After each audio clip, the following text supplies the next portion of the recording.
tower.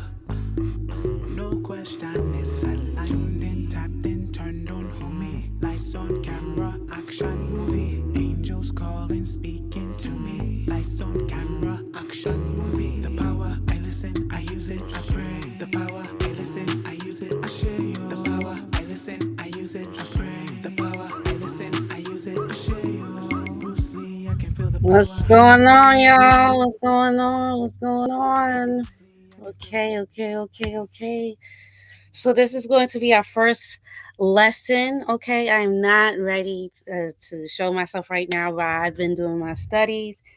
Spirit actually brought me to a specific book that I gotten from Brother Blue Pill in the summertime, and is an actual book on metaphysics. It says metaphysics versus physics. Okay, I got this from Brother Blue Pill. So shout outs to the pillars.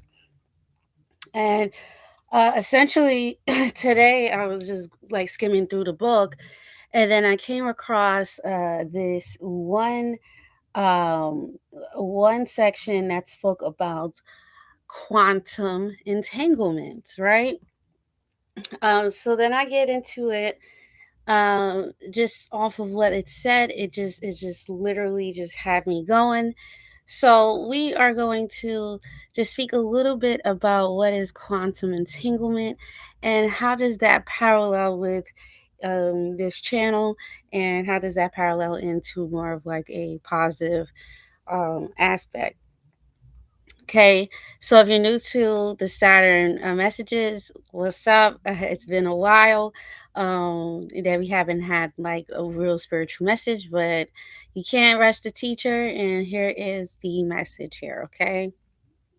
So, quantum entanglement is a phenomenon where two or more particles become linked in such a way that their states are correlated even when separated by vast distances.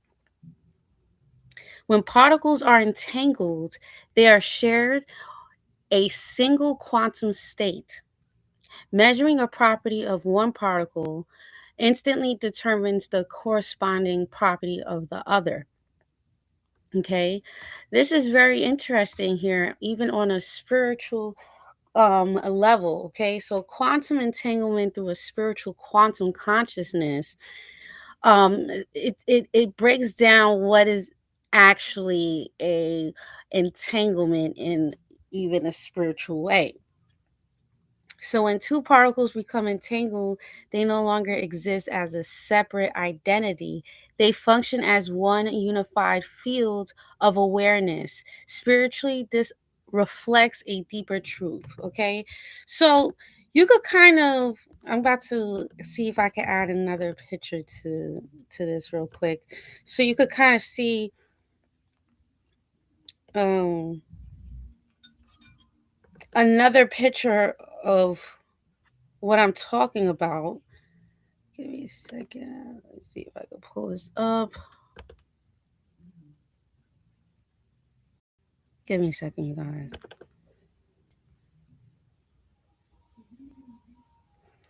So here's another way how we could talk about a when we're talking about quantum entanglements. This is exactly what we're talking about right here.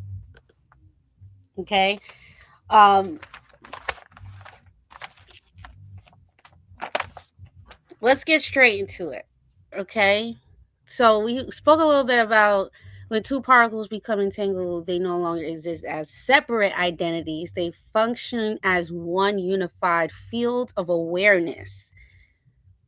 Okay. Consciousness as the field.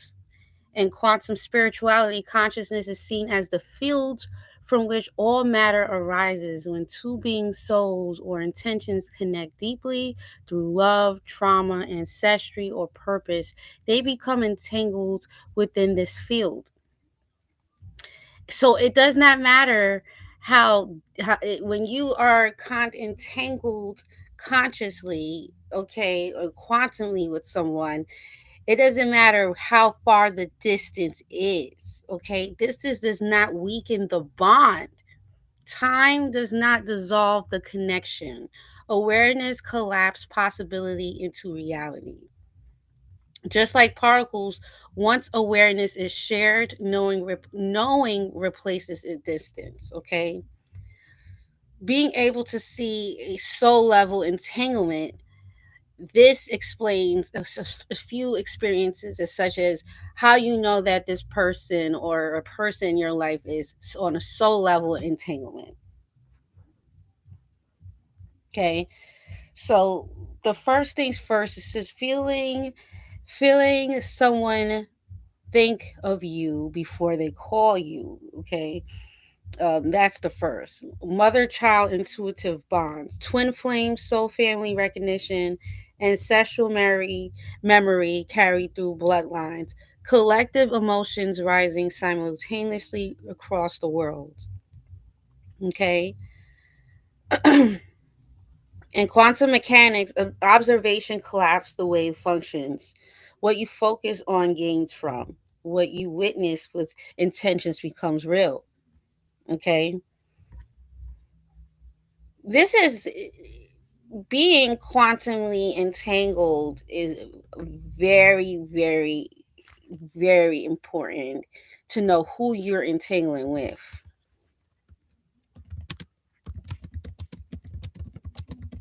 Give me a second.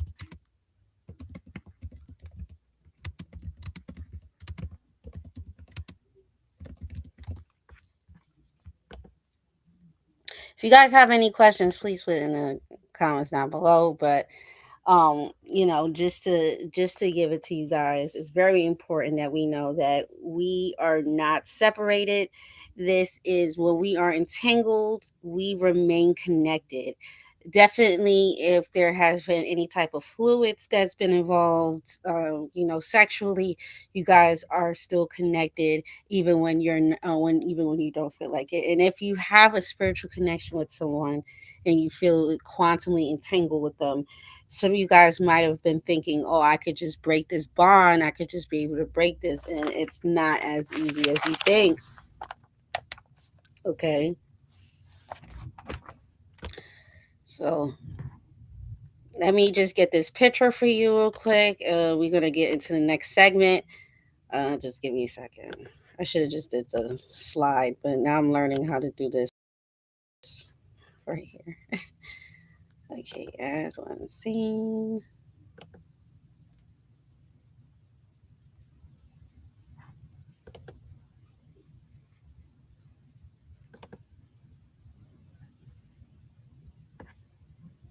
Sorry, you guys, for the kind of like the lagging. Okay,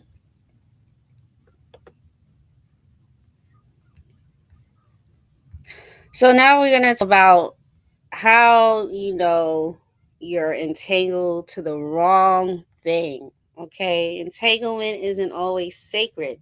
Some bombs are formed through wounds, survival, fear, or repetition, not alignment.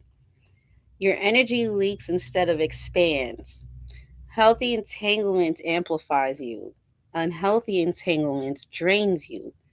You feel tired after thinking about them. Motivation drops when they're involved. You creatively feel blocked or dull. Your body knows before your mind admits it. Number two, you feel stuck in loops. Quantum wise, you are locked in a collapsed probability that keeps repeating. Okay? Collapsed probability. We will get into that in a second. Same arguments, different day, same lessons, new face, progress everywhere else except here. Your intuition keeps whispering, this isn't it. A quiet inner resistance. You keep rationalizing. You feel the need to expand or justify the connection. You already know the outcome, but stay away. You confuse intensity with alignment. Wrong entanglements often feel obsessive, addictive, urgent, anxious. The right entanglements feel grounded, safe, expansive, calm, and even when a deep chaos is not passion, it's a nervous system response. Chaos is not passion, it's a nervous system response. You abandon parts of yourself to stay connected. So a lot of us need to ask, do you shrink yourself to maintain this bond? Do I silence my truth to keep peace? Do I betray my rhythm, values, or vision? When you fragment yourself, the entanglement is misaligned. The quantum truth about this is entanglement forms through resonance. If you healed but bond hasn't evolved, you are no longer vibrating at that same frequency. That doesn't make that connection evil. It means its purpose has expired. Not every entanglement is meant to be permanent. Some are meant to wake you up.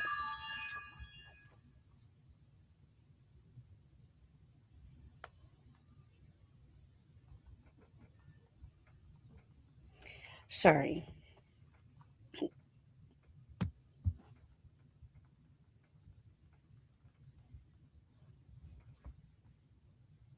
Okay.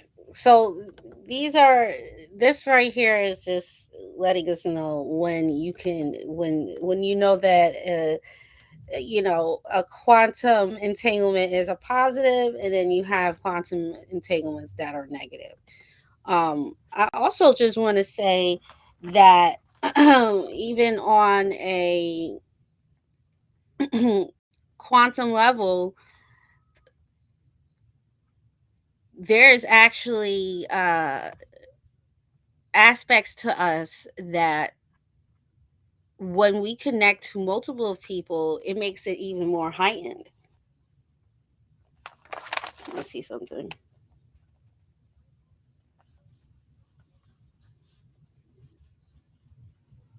It says when hundreds of particles become entangled, they act as one unified object. These are so called many body entangled systems, describe a network of entanglements. If we also consider the Big Bang theory of creation, which states that the entire universe emerged from a single point of super condensed energy, then literally everything in existence has one single united source. Okay. So here we could even go into a parallel to a tantric version of reality, the existence of an underlying fabric or network of connections that unites all the apparently separated aspects of reality. A central tenet of Tantra is that of non duality, the recognition that underlining the multiplicity and diversity of experience, there is one single, infinite, invisible reality. So just to break that down, you know, I also look at these as like soul clusters, right? If we even look at this parallel of the egg of life, right? So, essentially, when we have one soul, like when we go into one quantum entanglement, we get entangled into their entanglements. And even in these actual patterns, you could see each one how it could connect into one and one and connects into two, and then it becomes one whole pattern.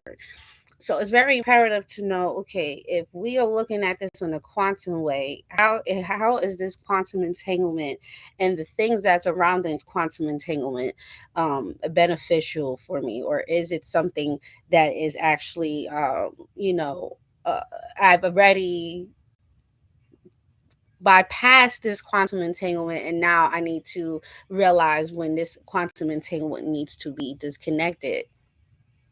Okay. So very, very, very, very important, you guys. I don't know if I could um write these things down, but I just keep this message and send this definitely um to your friend now, because this is very important to know exactly what's going on. So let's to end this off. What is a quantum entanglement? It's a phenomenon where two or more particles become linked in such a way that their states are correlated even when separate by vast distances. It doesn't matter, okay? It does not matter how how far you in this in this connection is, or how far this entanglement is. It doesn't matter. It can never be broken. But a lot of it is like, okay, how can we transmute that energy and understand how we can actually see, okay, I am either oh, I could see why I'm entangled in this, or I could see how I need to untangle myself in a situation here, right? So yeah, if you guys like this, please let me know. We could definitely dive more into quantum physics. Please make sure you hit that like, comment, and subscribe. Hit that notification bell if you're feeling me. Okay, and with that being said, you guys, Bruce Lee, I can feel the power.